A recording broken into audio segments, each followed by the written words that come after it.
ನಮಸ್ತೆ, ನಾನು ದೇವಿಶ್ರೀ ವೈಷ್ಣವಿ. ಪದ್ಯದ ಹೆಸರು ತುತ್ತೂರಿ. ಈ ಪದ್ಯವನ್ನು ಬರೆದ ಕವಿ ಜಿ.ಪಿ. ರಾಜರತ್ನಂ.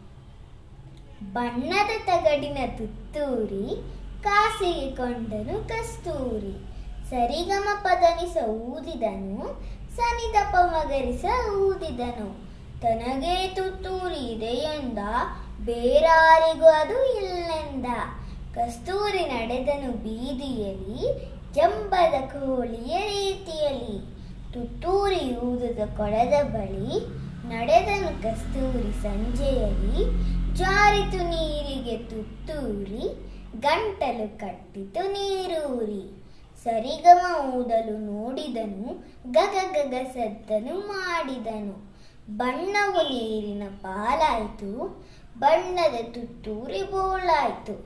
ಬಣ್ಣದ ತುತ್ತೂರಿ ಹಾಳಾಯ್ತು, ಜಂಬದ ಕೋಳಿಗೆ ಗೋಳಾಯ್ತು. ಧನ್ಯವಾದಗಳು.